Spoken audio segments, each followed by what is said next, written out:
Garden है जहां simple सी बात है प्लांट्स को लेकर चलेंगे और उनके नेचुरल दो टर्म आपको पढ़ते होंगे, एक पढ़ते होंगे इन विट्रो मालूम है ना, और दूसरा होता है इन वाइवो, विवो कहते हैं ऐसे है ना, तो इन विवो होता है लेकिन इन आपको नहीं होता आपको, कोई बात नहीं। इससे जैसी ही मिलती हुई टर्म्स हैं आप लोग लेके चलेंगे, that is the in C2 और दूसरा होता है it is x C2। Clear है ना, एक्स मतलब नाम से क्लियर हो रहा है बाहर चल रहा है, नेचुरल कंडीशन से हटा करके हमने आर्टिफिशियल कंडीशन में काम कर रहे हैं, तो that is what is the x C2। दूसरा इधर लेके चले, इन विट्रो का मतलब भी यही है, जैसे आपने पढ़ा IVF पढ़ेंगे आप लोग यूनिट नंबर 6 में, in vitro fertilisation. In vitro का मतलब बॉडी से बाहर निकाल करके आप सारा प्रोसेस करने की कोशिश कर रहे हैं, स्पर्म्स को, एग को, फर्टिलाइजेशन का जो प्रोसेस है, तो क्या इन विट्रो फर्टिलाइजेशन आप इस तरह से सेट कर लीजिएगा, कभी कंफ्यूजन नहीं होगा। तो यहाँ मैं बात जो कर रहा था बोटेनिकल गार्डन में नॉर्मल वे में क्या होगा कि यहाँ पर आपको क्या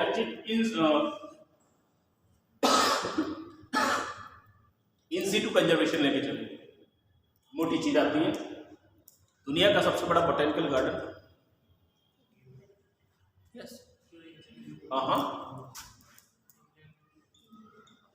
लार्जेस्ट बोटेनिकल गार्डन कौन सा है? Royal botanical garden, yes. कहां पर है? क्यों? England, yes. इसके साथ में अगर हम लोग इंडिया के बारे में बात करेंगे, कौन सा है बोलो? सेंट्रल बोटेनिकल गार्डन, कौन सा? वही कलकत्ते वाला, ओके। ओके, चलिए इसके बाद में और बहुत सारे हैं अपने यहाँ, है अलीगढ़ में है कोई बोटेनिकल गार्डन? कौन सा बताइए, थोड़ा तेज बोलिए। अलीगढ़ में, लखनऊ वाला है। अरे भाई मैं अलीगढ़ में पूछ रहा हूँ, वो बस सही आप बोल सकते हैं। आप इसमें एक और चीज देखना, अभी आपने बताया अच्छा किया, यहां पर आपके साथ में आता है नेशनल बोटेनिकल गार्डन, ठीक है ना, ओके। ये नेशनल बोटेनिकल गार्डन जो है it is situated in Lucknow, okay. अक्सर वो कंफ्यूज करने के लिए यहां पर दिल्ली दे देगा आपको, ठीक। सेंट्रल बोटेनिकल गार्डन जो है वो कलकत्ता में है। पहले हम लोग गैस करते थे, सोचे सेंट्रल तो सेंटर में रहा होगा, और हमेशा गलत होता था, यस, क्योंकि आपका जो कलकत्ता है वो एकदम जाके बॉर्डर पर है, आपका ईस्टर्न बॉर्डर पे। ऐसे करके यहाँ बात करें नेशनल बोटेनिकल गार्डन, जिसका नेशनल है तो दिल्ली में रहा होगा, क्योंकि मोस्टली नेशनल इंपोर्टेंस की जो चीजें हैं वहीं पर है। खैर कुल मिलाकर के आपका लखनऊ में, ठीक है ना।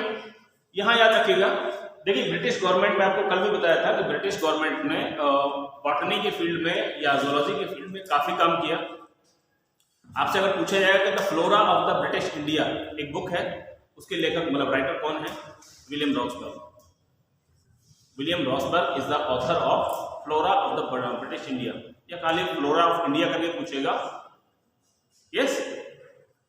ब्रिटिश गवर्नमेंट ने उस समय एक अच्छा काम और किया था कि उस समय जितने भी प्रोविंसेस थे, उनके जितने भी मेजर डिस्ट्रिक्ट थे, हर डिस्ट्रिक्ट के अंदर एक कंपनी गार्डन बनाया था, ओके। अलीगढ़ आज का डिस्ट्रिक्ट नहीं, बहुत पुराना है। अल्टीमेटली यहाँ भी बोटेनिकल गार्डन था आपका, जो कंपनी बाग के नाम से, कहाँ पर है वो? ये आपका बस स्टैंड जो है, अब वो बहुत छोटा सा रह गया बेचारा, उसमें बस लोगों ने घूमने की जगह बना दी है, गार्डन खत्म हो गया है। फिलहाल इससे ज्यादा डाइवर्सिटी आपका यहाँ पर है, नकवी पार्क जो है, और उससे भी आगे ये एमयू का गार्डन है अपना, क्या बोलते हैं उसके लिए, बोनाचौर का किला, यस, ठीक। चलिए, तो ये कुछ इंपॉर्टेंट बोटेनिकल गार्डन है जिनका आपको नॉर्मली याद रखना है। इसके अलावा एक याद रखिएगा लाल बाग बोटेनिकल गार्डन मैसूर का, यस, सेकंड लार्जेस्ट में आता है जो आपका। चलिए इसके बाद में नेक्स्ट लेके चलते हैं, दैट इज द, एक यहां पर आपको याद रखना है, that is the BSI, survey of India, botanical survey of India, okay. हर चीज का अपना एक सर्वे के लिए गवर्नमेंट ने ऑर्गेनाइजेशन बनाई हुई है। जैसे आर्कियोलॉजिकल सर्वे की तरफ होता है ना, ASI, कोई भी आपने देखा मकान में काम चल रहा है, कोई पुरानी चीज निकल आई, आप जाके गवर्नमेंट को इन्फॉर्मेशन देते हैं कि देखो हमारे यहाँ कोई बहुत पुराने जमाने की चीज निकली है, तो गवर्नमेंट आकर से वहाँ पे एक नीले रंग का बोर्ड लगा देती है कि this is the property of ASI। आप ढूंढते रहते, तो मेरा मकान हुआ करता था कभी, यस। तो ASI का मतलब आर्कियोलॉजिकल जो हिस्टोरिकल इंपोर्टेंस की जो चीजें रहती हैं, खुदाई विदाई में या जो भी एविडेंसेस मिलते हैं उनके लिए उनका काम है उसके बारे में डाटा कलेक्ट करना। ऐसे ही प्लांट से रिलेटेड जो डाटा कलेक्शन का काम है it is related with the botanical survey of India. याद रखना, बॉटैनिकल सर्वे ऑफ इंडिया। और ये जो है रेगुलेटेड होता है आपका FRI से।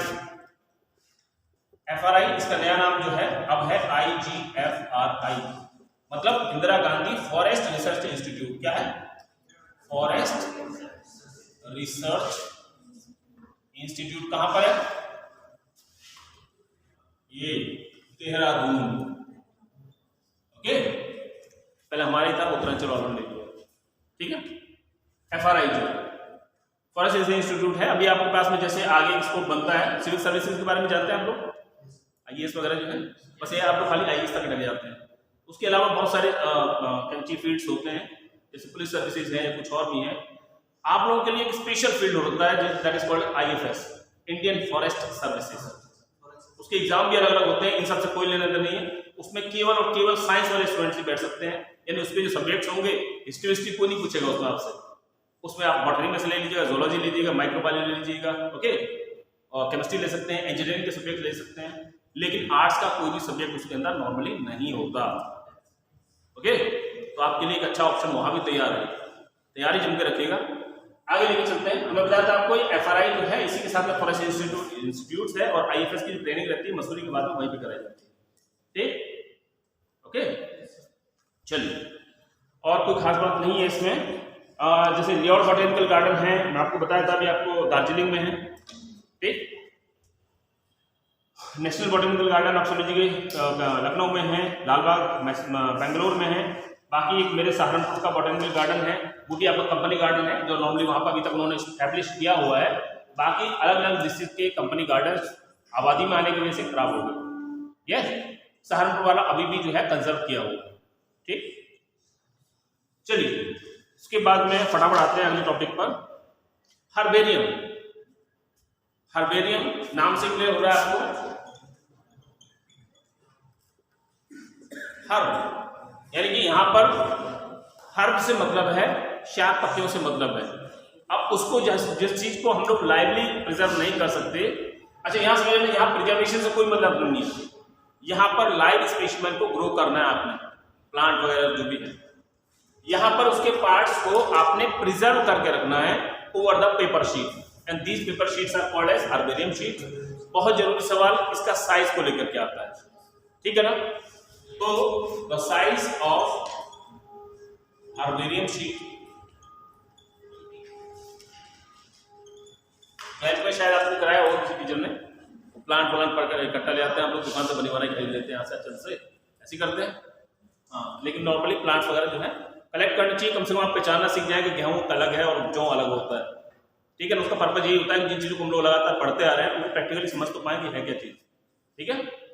तो मैं क्या बताता था, size of the herbarium sheet, इसको जो लेके चलेंगे, और तो ये होता है आपका लगभग 41:29 सेंटीमीटर शीट का जो साइज है, ओके। कभी कभी आप इसको चाहे तो इंच में कन्वर्ट कर दीजिएगा, तो कितना आएगा, लगभग ये 16/11 पॉइंट समथिंग यानी कि 12 के आसपास आ जाएगा इंच। ये साइज आपको याद रखना है, कुछ है, ठीक है। बाकी इसके ऊपर कुछ डिस्क्रिप्शंस देंगे, जैसे कि जो भी प्लांट आपने कलेक्ट किया है, लोकेलिटी क्या थी उसकी, उसके 3 नाम बताएंगे, लोकल नेम वर्नाकुलर बोलते हैं जिसको, इंग्लिश नेम, बॉटेनिकल नेम, उसकी फैमिली कौन सी है, उसकी इकोनॉमिक इंपोर्टेंस कौन सी है, यस। और लास्ट में लेके चलते हैं कि आपने कलेक्शन की डेट कौन सी थी जहां से उसको कलेक्ट किया था। तो ये लगभग कुल मिलाकर के 7 पॉइंट्स जो है उसके ऊपर मैचिंग करने होते हैं। हाँ बताइए बताइए। हाँ ये होता है, ये शीट होती है, ओके। इस शीट का ये वाला कॉर्नर जो होता है यहाँ पर लिखा जाता है हमेशा, इसको जो बोलेंगे हम लोअर राइट कॉर्नर जो है, क्लियर। चलिए, तो सबसे बड़ा बॉटेनिकल जो हर्बेरियम है वो भी कहाँ पर है, जहां पर आपका सबसे बड़ा बॉटेनिकल गार्डन है। आसान हो गया, तो याद करना, यानी कि जहां पर आपका ये इंग्लैंड वाला क्यूब वाला बॉटेनिकल गार्डन है वहीं पर बॉटेनिकल हर्बेरियम होगा। ऐसे करके अपने सेंट्रल बॉटेनिकल गार्डन है, इसी के अंदर सबसे बड़ा इंडिया का हर्बेरियम भी सिचुएटेड है, इजी है, ठीक। सवाल, हर्बेरियम के अंदर क्या लेके चलेंगे कि हम लोग नॉर्मली प्लांट को कलेक्ट करेंगे, ओके। यहाँ पर उनको प्रिजर्व करने के लिए कुछ फंजीसाइड वगैरह स्प्रे करते हैं, क्योंकि कागज तो है ही, अल्टीमेटली मॉइस्चर वगैरह किसी और कारण से हो सकता है उसमें खराब हो जाए स्पेसिमेन जो है, तो अल्टीमेटली उसमें क्या रहेगा, आपका नेफ्थलीन पिल्स है, फंजीसाइड्स हैं कुछ, जैसे आपका क्या नाम है उसका, मर्क्यूरी क्लोराइड, मरकरी वगैरह का जो रहता है, और ऐसे कॉपर के कुछ चार्ट्स होते हैं, तो ये क्या है, फंगस को ग्रो करने से रोक देते हैं, ठीक है ना। तो उनका नॉर्मल वे में स्प्रे करते रहते हैं। चलिए, इसके बाद में आपका आता है जूलॉजिकल पार्क्स। तो जूलॉजिकल पार्क्स में लेके चले, जिनको आप लोग कॉमन लैंग्वेज में जू बोल देते हैं, ठीक है। वो किसके लिए होगा, एनिमल्स के लिए होगा, ठीक है ना। अब बात आती है जूलॉजिकल पार्क।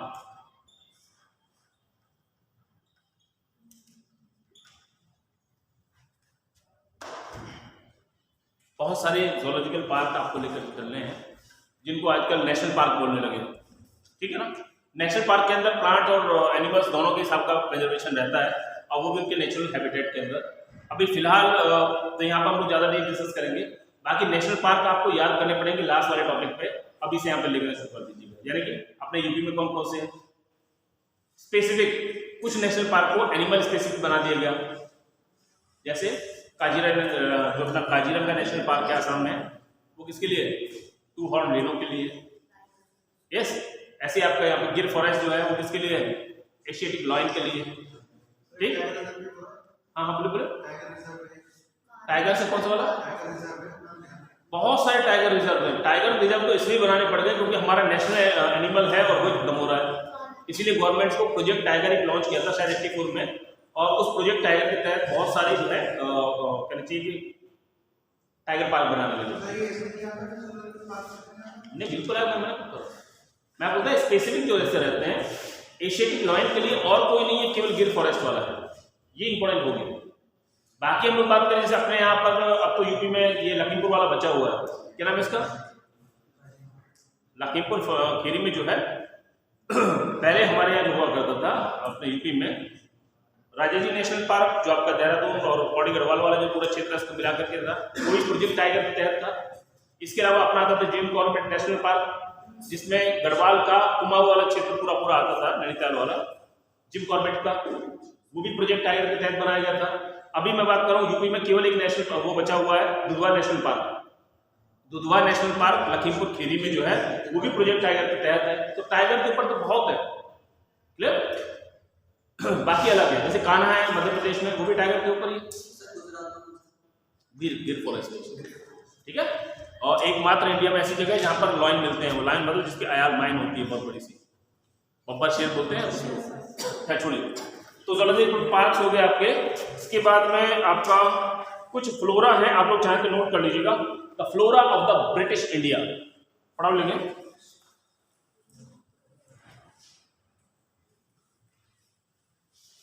इसके राइटर हैं J.D. हुकर। अभी जब तक आपके पास में वो पीडीएफ वाले व्यवस्था नहीं बन पा रही है, जब तक आप लोग नोट करते रहिए इस तरह से, फिर मैं कोशिश कर रहा हूँ कि उसको आप ग्रुप के थ्रू जो है मिल जाए आपको जी। Flora of the British India by sir J.D. Hooker, Joseph Dalton Hooker, yes. एक और नोट करें इसमें, flora of Delhi, flora of Delhi, professor Maheshwari,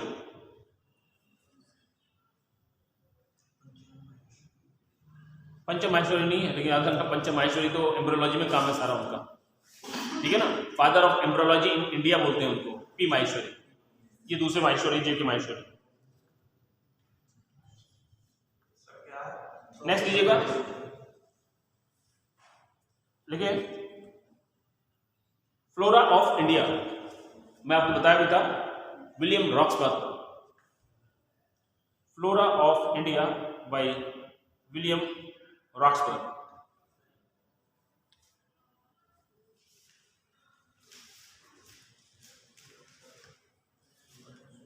चलिए, और भी है आपके अलीगढ़ वगैरह का भी है, लेकिन नॉर्मली तो कोई पूछता नहीं जाता। अभी यहां पर हम जो बात कर रहे थे, इसके साथ में एक और आता है म्यूजियम। म्यूजियम किस लिए है, सीधी सी बात है, चीज़ों को प्रिजर्व करके रखेंगे। जिसको लाइवली नहीं रख सकते उसको क्या करेंगे हम लोग, प्रिजर्व कर लेंगे। और प्रिजर्व करने के बाद भी क्या तरीका है उसका। अब यहाँ पर आता है क्वेश्चन, जैसे आप जो स्पेसिमेन देखते हैं, जो छोटे स्पेसिमेंस हैं, उनको तो आपको कुछ नहीं, बोतल में बंद किया, उसके अंदर जो है केमिकल भर दिया और उसमें आराम से उनको रखा हुआ है। केमिकल कौन सा है? The common preservative use to preserve the organisms, animals, plants in the laboratory, that is formalin. और फॉर्मेलिन क्या है? Formalin is 40% solution of the formaldehyde. Formaldehyde मालूम है ना, सबसे छोटा एल्डिहाइड, HCHO। ओके, तो 40% सॉल्यूशन ऑफ, मतलब परसेंटेज तो घटती बढ़ती रहेगी, देखना पड़ेगा कैसा है। जैसे रेप्टाइल्स हैं, तो रेप्टाइल्स में है ना, तो रेप्टाइल कोई मिल गया तो उसमें खराब होने के चांसेस थोड़ा कम रहते हैं, इसीलिए अलग बात है क्योंकि उसके अंदर जो है डेड स्किन ज्यादा है। लेकिन एक्वाटिक ऑर्गेनिजम्स है तो उसके अंदर क्या करेगा, ज्यादा फॉर्मेलिन डाल देगा तो उसको अंदर ही घोल देगा, उस हिसाब से रखना पड़ेगा। तो मतलब डिपेंड करता है कि कैसा स्पेसिमेन है, उस हिसाब से उसमें परसेंटेज घट जाती है बढ़ जाती है। नॉर्मल वे में 40% रखा जाता है, 40% aqua solution of the formaldehyde. ठीक, आप लेबोरेटरी में सॉरी इससे पहले जब आपने प्रैक्टिकल्स किए होंगे, क्योंकि आप लोग कोविड बैच के हैं, नहीं किए, तो अक्सर जैसे आपने किए क्या, घर में अपना किए थे क्या? प्रैक्टिकल में जैसे डिसेक्शंस रहते हैं आपके, अभी तो खैर ग्रेजुएशन में कर दिए, सेकेंडरी लेवल पर नॉर्मली बंद से हैं, तो वहां पर जैसे आपको फ्रॉग डिसेक्ट करना है, आपने मंगाया बाहर से, स्कॉलिडन है। अब दो ही तरीके हैं, या तो आप गए घर में आसपास देखा नाली वाली में फ्रॉग घूम रहा है, पकड़ लाए बेचारे को, उसको कह दिया कि तुम मेरा नाम शहीद हो जाए, ऐसे ही है ना। दूसरा क्या है, आपने कहा आपको स्कॉलिडन का डिसेक्शन करना है, ग्रेजुएशन में कराया जाता है। स्कॉलिडन फिश है, डॉग फिश बोलते हैं, ठीक है ना, उसका डिसेक्शन रहता है। अब उसको कहीं हाथ तो मिलती नहीं है, वो तो समुद्र में रहती है, वहां से मंगाया जाता है, तो किसी चीज में रख के लाएंगे वरना सड़ जाएगी, फॉर्मेलिन में रख करके लाते हैं, ठीक है ना। अल्टीमेटली होता है उसकी फ्यूम्स निकलती है, क्योंकि आपको मालूम है ना, फॉर्मेलिन मतलब फॉर्मल्डिहाइड सबसे छोटा का वो है, एल्डिहाइड है, कार्बन केवल एक है, तो बहुत ज्यादा वोलेटाइल हुआ, वोलेटाइल होगा तो आपने रखा तो उसमें स्मेल भी आएगी और साथ साथ आपके आंसू भी आना शुरू हो जाएंगे, होता है ना। फॉर्मेलिन के साथ में एक चीज और ध्यान रखना, formalin is the only government permitted preservative for the milk.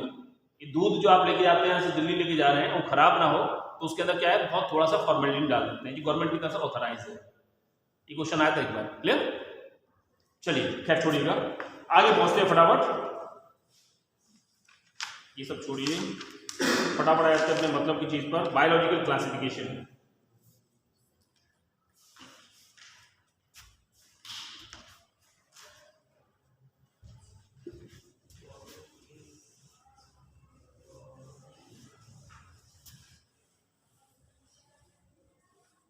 चलिए, तो आपका जो अगला टॉपिक है, it is the biological classification.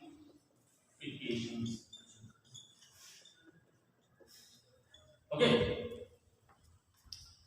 चलिए, तो यहां मतलब की जो चीज है, it is the kingdom system of classification. Okay, देखिए आपने कहा कि टैक्सोनॉमी में सबसे बड़ा जो टैक्सोन रखा था वो रखा था किंगडम को, क्लियर। अलग अलग टाइम पर अलग अलग तरह का सिस्टम्स आते रहे, डिपेंडिंग अपॉन द रिक्वायरमेंट। आपने जैसे जैसे डिस्कवरीज होती रही, आपके साथ समस्याएं बढ़ती चली जाती हैं, होता है। सबसे पहले आप लोग लेके चलते थे, it was the two kingdom system of classification, ऐसा था ना, यानी जितने भी ऑर्गेनिजम्स थे उन सबको दो ही जगह बांट दिया था कि या तो वो प्लांट होंगे या वो एनिमल्स होंगे। मैं बहुत सारी बातें वर्बली बताऊंगा, आप उसको समझते रहिएगा। यहां पर तब तक तो कोई समस्या नहीं थी जब तक हमारे पास केवल आंखें थी, लेकिन जब हमारे पास में इंस्ट्रूमेंट आने लगे, माइक्रोस्कोप आने लगे, तो समस्याएं आने लगी। यस, तो समस्याएं ये आने लगी कि कुछ ऑर्गेनिजम्स ऐसे थे जिनमें प्लांट के कैरेक्टर्स भी हैं और एनिमल्स के भी कैरेक्टर्स हैं, जैसे जैसे Euglena, Euglena having the cell wall but it locomote, movement भी करेगा। तीसरी समस्या, इसके अंदर जो फूड का स्टोरेज है वो ग्लाइकोजन की फॉर्म में होगा, जबकि ग्लाइकोजन का स्टोरेज केवल और केवल एनिमल्स में होता है। दिक्कत आई, इसलिए का मैं तो फोटोसिंथेसिस भी करूंगा, अभी प्लांट बन गया, ऐसे ही है ना। और एक और चीज, इसका मोड ऑफ न्यूट्रिशन 3 तरह का होता है, मेसोट्रॉफिक भी होता है, जब कुछ भी नहीं मिला तो अपना एब्जॉर्ब करना शुरू कर दिया फूड को।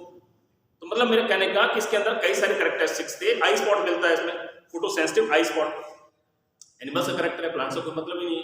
और यूग्लिना क्यों, उसके जैसे बहुत सारे भाई बहन उसके क्लेमाइडोमोनास है, यूनिसेलुलर जितनी भी एल्गीज हैं वो सब प्रॉब्लम क्रिएट करती है। तो मतलब उन सब की जो समस्या थी उनको सॉल्व करने के लिए बाद में इसके अंदर जो आ गया it was the 3 kingdom system. And इसके अंदर क्या हुआ, दोनों के बीच में एक और बना दिया आपने कि भाई ठीक है पहले जो है प्रोटिस्टा ले लो, ऐसा है ना, ओके। और इसके बाद में आपका प्लांटी और उसके बाद में एनिमेलिया। यस, 4 किंगडम सिस्टम आया। 4 किंगडम सिस्टम के साथ में क्या किया कि जो समस्या आ रही थी प्रोकैरियोट्स के साथ में आ रही थी और उससे छोटा ऑर्गेनिज्म ढूंढ लिया जिसके अंदर सेल वॉल तो है, न्यूक्लियस ही नहीं है, सेल थ्योरी को फेल कर दिया। यस, तो जब न्यूक्लियस नहीं है उसकी समस्या को सॉल्व करने के लिए पूछता कोई नहीं है, बस खाली लास्ट साल से मतलब रहता है, लेकिन ये थोड़ा सा हिस्टोरिकल आपको मालूम होना चाहिए। यहाँ इसके साथ में जो प्रोकैरियोट्स थे उनको समस्या को खत्म करने के लिए मोनेरा बना दिया, तो 4 हो गए मोनेरा, उसके बाद में प्रोटिस्टा, उसके बाद में प्लांटी, उसके बाद में एनिमेलिया। यस, समस्या फिर भी बनी रही क्योंकि समस्या जो आई वो आई फंगस के साथ में। फंगस भी ऐसी बदमाशी कर रहे थे भाई, सेल वॉल तो थी, आपने कहा प्लांट है, लेकिन उन्होंने कहा मैं खाना नहीं बनाऊंगा, समस्या है, इसका मतलब एनिमल्स है, ओके। लेकिन एनिमल जैसा कोई कैरेक्टर तो इसमें है नहीं। इन्होंने कहा फिर एनिमल जैसे कैरेक्टर आ गया कि भाई फूड जो स्टोर कर रहे हैं नॉर्मली ग्लाइकोजन जैसे प्रोडक्ट है उसके फॉर्म में स्टोर कर रहे हैं, इसको दिक्कत आई। क्लियर? तो कुल मिलाकर के फंगस का जो प्रॉब्लम थी उसको सॉल्व करने के लिए सबसे जरूरी याद रखना है आपने, it was the 5 kingdom system of classification which was given bye R.H. Whittaker। Yes, okay. कहां पे थे? जब कुछ नहीं मिलता पूछने को तो ऐसे ही पूछ लेता है, हो सकता है अगली बार ये पूछे कौन से मोहल्ले में रहते थे। मेरा मतलब ये पूछ रहता है कि एक बार प्रपोज बाय R.H. Whittaker, तो अच्छी बात आपने 9th क्लास से याद करना शुरू कर दिया, but he was the American worker, okay. ऐसे यहाँ भी रहता है, ये कोपलैंड का रहता है, इससे पहले जो लेके चलेंगे हिकल का है, ठीक है ना, इससे पहले जो लेके चलेंगे लिनियस के टाइम का है, तो इनके इंट्रोड्यूसर भी लेंगे। फाइलोजेनी सिस्टम जो थे इसमें लेके चलना है इनका इवोल्यूशनरी सीक्वेंस, याद रखना यहाँ पर फाइलोजेनी और जुड़ गया साथ में। यहाँ तक फाइलोजेनी जो हम लोग बात कर रहे थे ना सिस्टमैटिक्स वाली, तो फाइलोजेनी को जोड़ दिया, यानी इसमें इवोल्यूशनरी हिस्ट्री लेकर के चलना पड़ेगा। तो एक पर्टिकुलर सीक्वेंस बना हुआ है।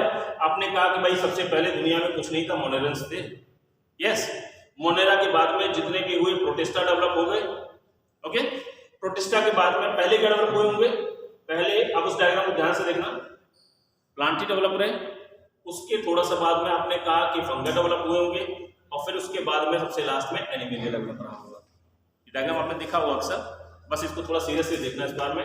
ये क्या रहा मोनेरा, ये रहा प्रोटिस्टा, इसके बाद में आपने कहा ये क्या रहा प्लांटी, ये क्या रहा फंगाई, और लास्ट में क्या रहा एनिमेलिया। क्लियर? तो सबसे एडवांस कौन सा हो गया इनमें, एनिमेलिया। क्लियर है? अच्छा, कई सारी थ्योरीज भी आती हैं। अब इसका जो 5 किंगडम सिस्टम है, चलिए आप पॉइंट चाहे तो फटाफट नोट कर लीजिएगा। 2 kingdom system propose by Linnaeus, या लिनियस से पहले के जितने वर्कर्स थे उन सब के साथ, up to the time of Linnaeus 2 kingdom system of classification was followed. तो मतलब नॉर्मल से मेरा कहने का मतलब ये हुआ कि अरस्तु भी था तो कौन सा टाइम हुई 2 किंगडम सिस्टम में, थियोफ्रास्ट 2 किंगडम सिस्टम में। नेक्स्ट आता लीजिए 3 kingdom system, 3 kingdom system of classification.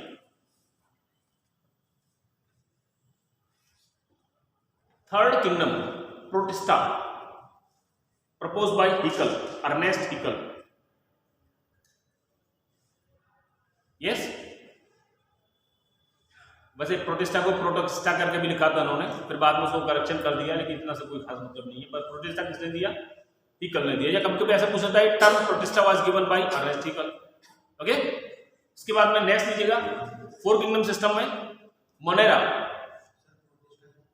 Protista में बोला अर्नेस्ट हिकल। नेक्स्ट लीजिएगा 4 किंगडम सिस्टम में मोनेरा, तो लिखिए the term Monera was given by Copeland, C-O-P-E-L-A-N-D, Copeland। वैसे तो इसको पहले उसने माइकोटा वगैरह कुछ करके दिया था उसने, लेकिन बाद में फिर जो है इसको मोनेरा कह दिया। ठीक है, और 5 किंगडम तो आपको मालूम ही है। ओके, एक छोटा सा काम आपने और करना है। मैं अभी आपको टैक्सोन बताए थे, सारे सवाल कभी कभी वहां से भी आता है कि भाई टर्म फाइलम किसने दिया, टर्म किंगडम किसने दिया, टर्म क्लास किसने दिया, ऑर्डर किसने दिया। याद रखिएगा 7 में से 5 तो लीनियर्स के ही है। ओके, फाइलम है, वो क्या नाम है, क्लास है, ऑर्डर है, और बाकी जीनस स्पीशीज है। ठीक, और एक में शायद वो आता है, हिकल आता है, और एक और नाम देखना पड़ेगा क्या नाम इसका। तो इस तरह करके 7 ग्रुप्स आया। ओके, स्पीशीज का तो हाँ, स्पीशीज का तो जॉनर है ये एडवर्ड, उसका क्या नाम बताया उसका मैंने, एडवर्ड मायर। ओके, चलिए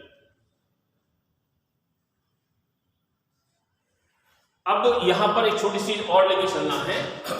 ये आपका जो 5 किंगडम सिस्टम ऑफ क्लासिफिकेशन है, इसके कुछ प्राइम कैरेक्टरिस्टिक्स हैं जिसके बेस पर इनको क्लासिफाई किया गया। कौन कौन से कैरेक्टर्स होंगे एक एक करके लेके चल रहे हैं। 5 किंगडम से तो 5 ही कैरेक्टर ले लेते हैं जो मेनली कंसीडर किए गए थे। ठीक, सबसे पहले आपने बताया कि हम इसका इवोल्यूशनरी सीक्वेंस लेकर के चलते हैं। जैसे आपने कहा कि न्यूक्लियस के बेस पर बात की आपने, सेल नेचर के बेस पर, तो आपने कहा कि या तो वो प्रोकैरियोट्स होगा या कैसे होंगे वो यूकैरियोट्स होंगे, ऐसे ही है ना। यानी मैंने कहा कि यहां मैं ले लेता हूं मोनेरा, यहां ले लेता हूं प्रोटिस्टा, अगला ले लेते हैं प्लांटी, अगला ले लेते हैं देन फंगस, अगला लास्ट ले लेते हैं it is animal. Okay, nucleus के बेस पर प्रोकैरियोटिक और यूकैरियोटिक सारे कैसे होंगे, यूकैरियोटिक होंगे। यस, फिर बात करेंगे सेलुलर नेचर, सेल का नंबर कितना होगा, सेल नंबर के बेस पर, इसको तो भूल ही जाओ, यहां आ जाइएगा। आपने कहा ये क्या होगा, सिंगल सेल होगा, बाकी ये सारे कैसे होंगे, मल्टी सेलुलर होंगे। क्लियर। इसके बाद में आपने कहा कि भाई इसमें न्यूट्रिशन की बात करेंगे, ऐसे ही ना। न्यूट्रिशन में आप यहां आ जाइएगा, आपने कहा ये तो ऑटोट्रॉफिक होगा, बाकी ये सारे कैसे होंगे, ये हेटेरोट्रॉफिक होंगे। क्लियर। उसके बाद में नेक्स्ट आप आ जाइएगा सबसे लास्ट में सेल वॉल नेचर। आपने कहा कि भाई ठीक है यहां तक तो सेल वॉल है, बट यहां पर ये चीज नहीं है। क्लियर। लेकिन इन कैरेक्टर्स को इधर भी थोड़ा सा दिमाग में रखना है। जैसे सेल वॉल यहां है, यहां होगी, बिल्कुल होगी, यहां होगी, मे बी हो भी सकती है, नहीं भी हो सकती, क्योंकि प्रोटिस्टा के अंदर हमने एनिमल्स को भी रखा है और प्लांट्स को भी रखा है। क्लियर। अब यहां पर बात करते हैं, यहां पर होगी, आप अगर मैं कह रहा हूं 100 में से अगर 99 नंबर आ रहे हैं तो 100 मान लो उसको, आप कहेंगे हाँ होती है, बट इसमें नहीं होती। Yes, bacteria without cell wall it is mycoplasma. ठीक है ना, स्मॉलेस्ट ऑर्गेनिज्म, पीपीएल ऐसे है ना। गुड, तो मेरी बात कुछ क्लियर हो गई आपको। तो यहाँ इन कैरेक्टर्स के बेस पर इसमें जो लेकर के चला सेल वॉल नेचर में बता ही चुका हूं आपको। सेल टाइप हो जाएगा, न्यूक्लियस मेम्ब्रेन के बारे में बात करेगा, बॉडी ऑर्गेनाइजेशन यानी नंबर ऑफ द सेल्स के बारे में बात करेगा, मोड ऑफ द न्यूट्रिशन के बारे में बात करेगा। क्लियर। तो इस तरह से कुल मिलाकर के ये लगभग 5 पॉइंट्स इसमें आ जाएंगे। ठीक, तो this is about the 5 kingdom system of the classification. बाकी इनको डिटेल में लेकर के चलेंगे क्योंकि आपको हर एक फाइलम को डिटेल में पढ़ना है, हर एक किंगडम को डिटेल में पढ़ना है। ठीक है। इसके बाद में यहां एक और लेके चलना है। इसके बाद में 6 किंगडम सिस्टम, इस 6 किंगडम कह दीजिए इसको, या इसको यहां 5 किंगडम के बाद में वैसे इसको 3 डोमेन सिस्टम कहते हैं। यस, लेकिन कई बार इसको 6 किंगडम सिस्टम ऑफ कहते हैं, 6 किंगडम सिस्टम है। क्लियर। कुल मिलाकर के जो थी मैं बोला जो सबसे लास्ट में डिस्कवर हुआ उसी ने समस्या पैदा कर दी। मैंने मोनेरा मतलब जो प्रोकैरियोटिक ऑर्गेनिजम्स थे उनके साथ में समस्या रही कि इन्होंने क्या किया कि जो मोनेरा था, मोनेरा को 2 में डिवाइड कर दिया। एक तरफ आपसे बात की कि आर्कीबैक्टीरिया के बारे में और दूसरी बात की थी किसके बारे में, बोलो, यूबैक्टीरिया के बारे में। ठीक है ना। तो अगर आपसे 6 किंगडम के बारे में बात कर रहे हैं तो आप मोनेरा को तोड़ देंगे इन 2 में। पहले कौन सा होगा, आर्किक, जो पुराना है वो पहले होगा, और यू माने एडवांस होता है हमेशा। ओके, तो इस तरह से 6 किंगडम हो गया। 3 डोमेन्स के बारे में जब बात करेंगे तो क्या लेके चलेंगे, इसमें इसको आर्किया ऐसा है ना, देन यूबैक्टीरिया, और तीसरा क्या था यूकैरिया।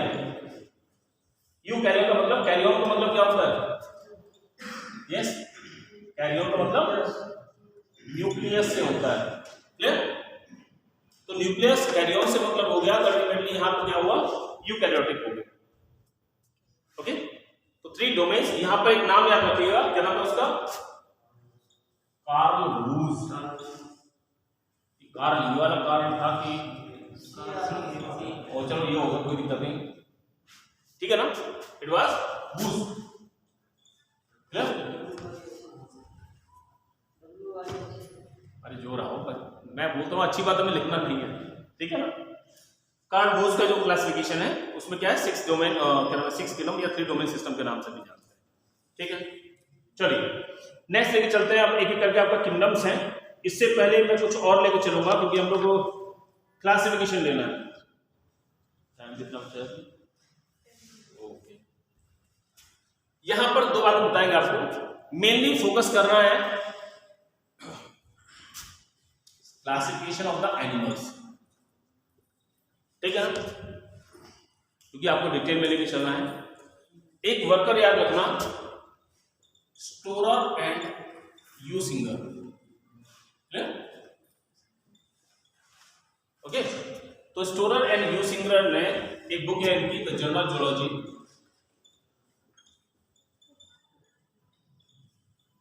तो जब एनिमल क्लासिफिकेशन के बारे में बात करेंगे तो ये बेस रहता है, फाइलोजेनेटिक सिस्टम है, बहुत एडवांस टाइप का सिस्टम है, ओके। और जब हम लोग पूरे प्लांट किंगडम के बारे में बात करेंगे,